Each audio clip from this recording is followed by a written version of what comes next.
आज का जो हमारा टॉपिक है जिसका नाम है Schrödinger's wave equation in momentum representation. वैसे ये बहुत इंपॉर्टेंट टॉपिक है, लेकिन इसको समझने के लिए हमको कुछ मैथमेटिकल पार्ट को जानना जरूरी है। जैसे कि फोरियर सीरीज का एक्सपेंशन को जानना जरूरी है कि हमारा फोरियर सीरीज को हम लोग किस फॉर्मेट में लिखते हैं वो जानना जरूरी है। वैसे ये कंपटीशन पॉइंट ऑफ व्यू से बहुत ज़्यादा इंपॉर्टेंट टॉपिक नहीं है, लेकिन अगर आप सेमेस्टर एग्जाम या फिर एमएससी के एग्जाम्स के बारे में बात करते हैं, सेमेस्टर एग्जाम्स के बात करते हैं, इंजीनियरिंग में जो सेमेस्टर एग्जाम्स है उसके बारे में बात करते हैं, तो उसके लिए ये बहुत बहुत ज़्यादा इंपॉर्टेंट टॉपिक है। तो चलिए स्टार्ट करते हैं। अभी हमारा जो टॉपिक है Schrödinger's wave equation in momentum representation, इसके बारे में अगर हम बात करें तो सबसे पहले हम लोगों को यह पता होना चाहिए कि श्रोडिंगर का जो 3 डायमेंशनल वेव इक्वेशन है वो आखिर होता क्या है। तो अगर हम बोले कि the 3 dimensional time dependent Schrodinger's wave equation Sai is given by, इसको हम लोग कैसे लिख सकते हैं? ऑलरेडी हम लोगों ने 3 dimensional time dependent Schrodinger wave equation derive कर लिया है। अगर आपने वो डेरिवेशन नहीं देखा है, वो वीडियो हमारा नहीं देखा है, तो आप डिस्क्रिप्शन में जाकर के उस वीडियो को एक्सेस कर सकते हैं। और इसी तरह के वीडियोस को देखने के लिए आप हमारे चैनल को सब्सक्राइब कर सकते हैं, लाइक कर सकते हैं और अपने फ्रेंड्स के साथ शेयर कर सकते हैं अगर आपको ये वीडियो अच्छा लगे तो इसके बाद अगर हम बात करते हैं ये इक्वेशन आखिर है क्या, तो एक बार देख लेते हैं। तो इक्वेशन कुछ इस तरह से है कि minus H cross square by 2m delta square psi plus V psi is equal to I H cross do psi by do T. ये हमारा श्रोडिंगर का टाइम डिपेंडेंट वेव इक्वेशन है। क्लियर? इसको हम लोग इक्वेशन 1 मान लिए, ठीक है ना। यहां पे चीजों को बहुत ध्यान से देखना है, ध्यान से समझना है कि हमारे पास डेल्टा स्क्वायर साई यहां पे है और इससे मल्टीप्लाइड है minus H cross square by 2m। भी हमारा पोटेंशियल को रिप्रेजेंट कर रहा है, साई हमारा वेव फंक्शन है और आई एच क्रॉस इधर है और do psi by do t. इसको हम लोग कुछ इस तरह से लिख सकते हैं। बेसिकली ये हमारा time dependent Schrodinger wave equation है। थोड़ा और आगे बात करें तो अगर हम wave function for any plane wave का अगर हम बात करते हैं तो उसको हम लोग कैसे लिख सकते हैं वो एक बार देख लेते हैं। जैसे कि लिखा हुआ है the wave function for any plane wave is given by, इसको लिख सकते हैं psi is equal to e to the power i by H cross P dot are vector, P vector dot are vector. यहां पे r vector basically represent कर रहा है x i cap plus y j cap plus z k cap को represent कर रहा है, और यहां पे पी वेक्टर रिप्रेजेंट कर रहा है p x i cap plus p y j cap plus p z k cap. अगर डॉट प्रोडक्ट करेंगे तो क्या होगा आपको पता ही है, p x into x, p y into y plus p z into z. ये हमारा इसका प्रोडक्ट आने वाला है, ये आपको पता है। इसी को अगर हम फर्दर आगे देखें, जिसको हम लोग आगे देखेंगे नेक्स्ट पेज में, जैसे कि आपको यहां पे दिख रहा है कि जो हमारा वेव इक्वेशन था वो हम लोगों ने लिखा, लेकिन उसी वेव इक्वेशन को, जैसे कि बहुत सारा वेव इक्वेशन अगर हमारे पास आ जाए तो मतलब कि बहुत सारा वेव आ गया है, तो क्वांटम मैकेनिक्स में हम लोग एक सिंगल वेव का बात नहीं करेंगे, एक particle multiple number of wave से एसोसिएटेड हो सकता है, और वो जो मल्टीपल नंबर ऑफ वेव से एसोसिएटेड है ना, उसी को हम लोग बोलते हैं वेव पैकेट। उसको क्या बोलेंगे? Wave packet. तो यहां पे बोला है कि any superposition of such wave forms, जो कि अभी हम लोगों ने देखा, जो हमारा जो वेव फंक्शन था वो एक पार्टिकुलर वेव को रिप्रेजेंट कर रहा था, उसको हम लोग लिख सकते हैं any superposition of such wave forms a wave packet whose wave equation using Fourier theorem, Fourier series या फिर फोरियर थ्योरम को यूज करके हम लोग उस सुपरपोजिशन ऑफ वेव को कैसे लिख सकते हैं इन टर्म्स ऑफ मोमेंटम। चलिए एक बार देख लेते हैं। तो हमारे पास वो इक्वेशन कुछ इस तरह से है, उसका एक्सपेंशन कुछ इस तरह से है, ठीक है ना। तो बेसिकली यहां पे फिलहाल ये रिलेशन आपको याद ही करना पड़ेगा, क्योंकि इस रिलेशन को डिराइव करने के लिए हम लोग को फोरियर थ्योरम जानना बहुत ज्यादा जरूरी है।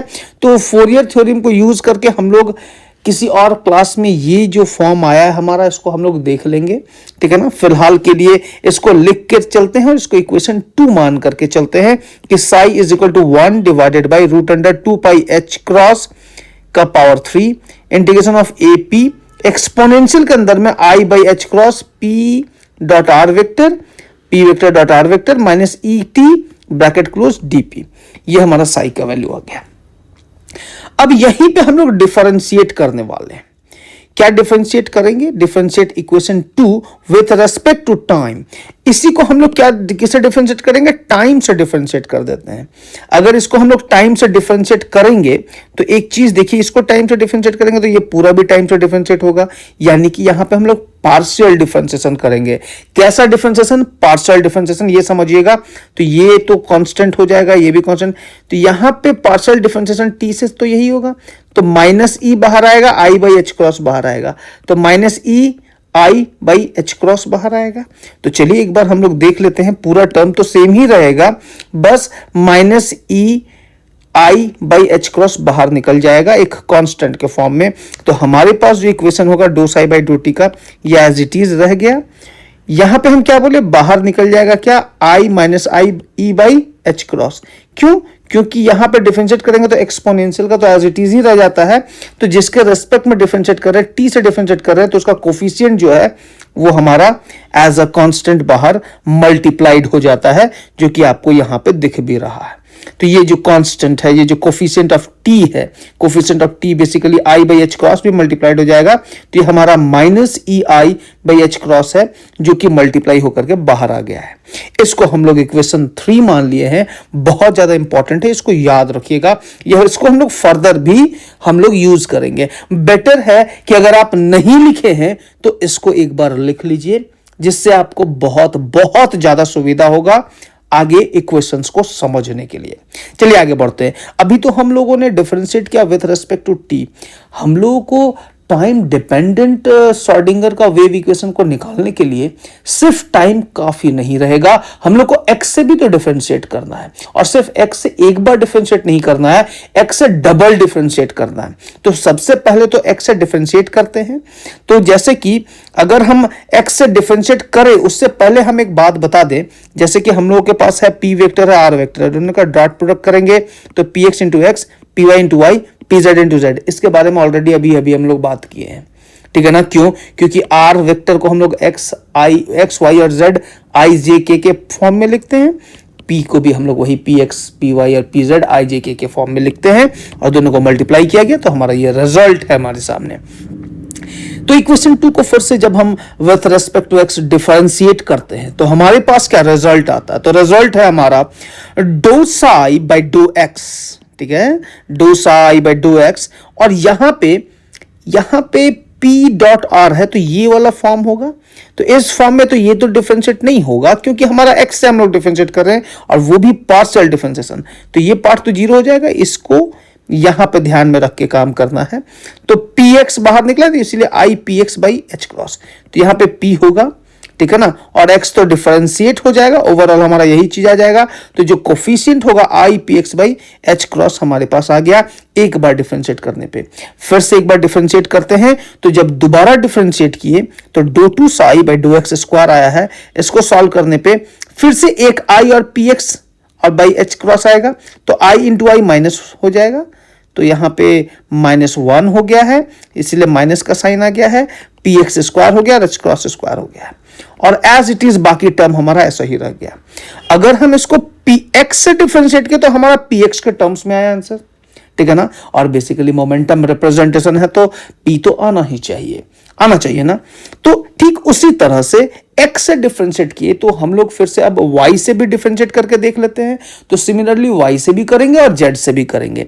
तो सिमिलरली जब हम लिखते हैं तो हमारे पास y से डिफरेंशिएट करने पे ये टर्म आया है, बस x के जगह पे y आ गया है, पी वाई आ गया है, बाकी पूरा टर्म सेम टू सेम रहने वाला है।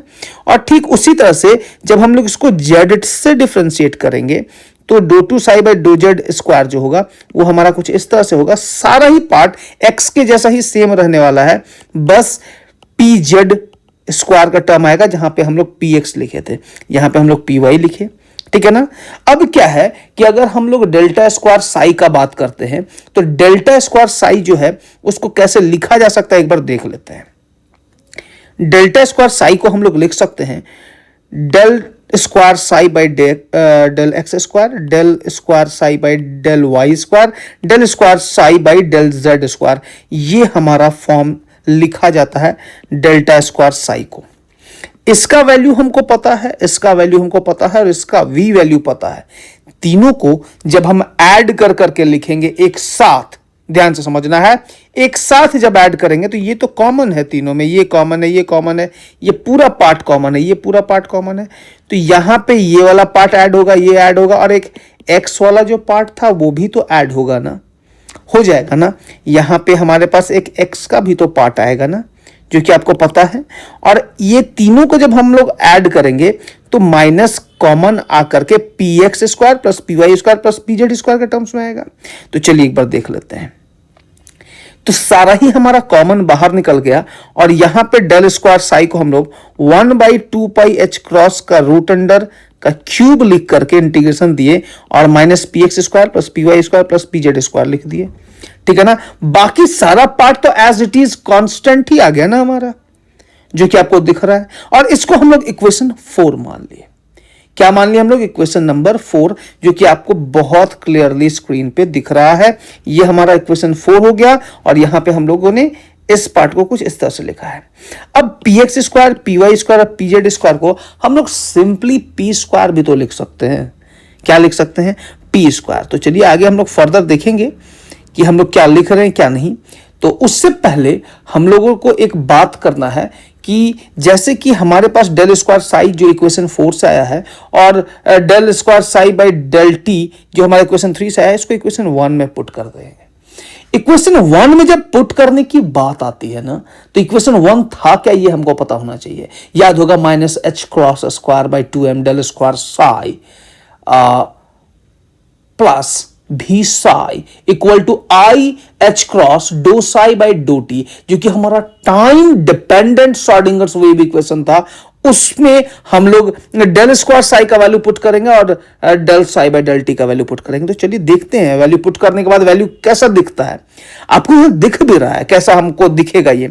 हालांकि अभी हम लोगों ने बात किया ना कि p x square plus p y square plus p z square को हम लोग पी स्क्वायर लिखेंगे। तो देखो लिख दिए ना, लिख दिए यहां पे डायरेक्टली, ठीक है ना। और यहां से ये minus H square H cross square by 2m के बाद ये वाला जो पार्ट दिख रहा है ये हमारा डेल स्क्वायर साई ही तो है, जो अभी अभी हम लोगों ने लिखा।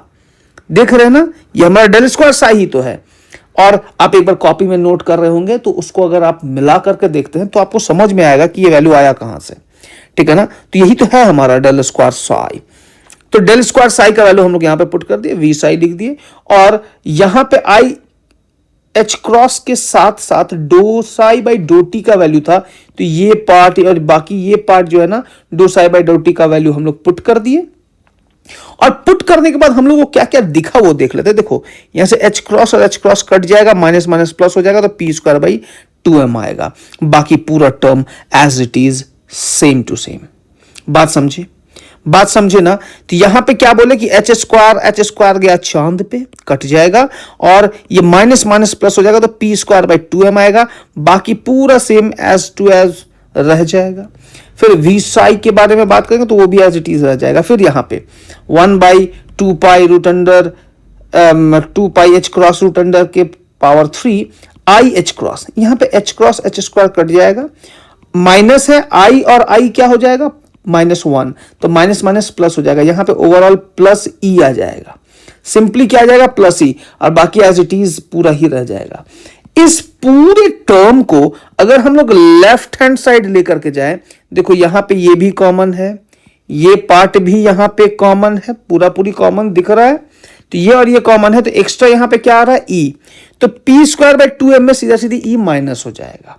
तो हमारा जो फाइनल रिलेशन निकल करके आता है तो एज इट इज ये कॉमन बाहर निकल जाएगा जो कि हमको यहां पे दिख रहा है। और पी स्क्वायर बाई 2m में बोले थे ना यहां पे पी स्क्वायर बाई 2m आएगा, तो पी स्क्वायर बाई 2m में हम लोग ई को इधर माइनस कर दें क्योंकि यहां पे हमारा सिर्फ ई बचा था। तो ये जो हमारा टर्म आपके सामने आया है इन टर्म्स ऑफ मोमेंटम, इसी को हम लोग कहते हैं this is Schrodinger's three dimensional wave equation in momentum representation. तो मोमेंटम रिप्रेजेंटेशन उम्मीद करते हैं आपको अच्छे से समझ में आ गया होगा। ये तो हमारा 3D था। अगर हम 1 डायमेंशन का बात करते हैं तो जहां पे r लिख रहे हैं वहां पे सिंपली x लिख के चलेंगे और जहां p वेक्टर लिखा वहां पे px लिख करके चलेंगे। बाकी पूरा का पूरा पार्ट हमारा सेम टू सेम रहने वाला है। यहां पे हमारा px हो जाएगा, यहां पे x हो जाएगा, यहां पे p की जगह पे px हो जाएगा। That's it only. और बाकी सेम टू सेम पूरा डेरिवेशन सेम टू सेम रहने वाला है। और वहां पे y और z का तो बात करना ही नहीं है ना, क्योंकि 1 डायमेंशन का बात करें तो या तो x का बात करेंगे, या तो y का बात करेंगे, या फिर z का बात करेंगे। तो उम्मीद करते हैं आपको ये चीज अच्छे से समझ में आ गया होगा। तो अगर आपको ये वीडियो अच्छा लगा तो अपने फ्रेंड्स के साथ जरूर शेयर कीजिए, चैनल को सब्सक्राइब कर दीजिए ताकि इसी तरह का वीडियोस आपको लगातार मिलता रहे, ठीक है ना। तो सपोर्ट बनाए रखिए ताकि हम मोटिवेट होकर के आपके लिए और भी अच्छे अच्छे एनिमेशंस के साथ भी हम लोग इस तरह का वीडियोस लाते रहें और आपके एग्जाम के लिए चीजें और भी आसान होती रहे, ठीक है ना। तब तक के लिए धन्यवाद। जय हिंद, जय भारत।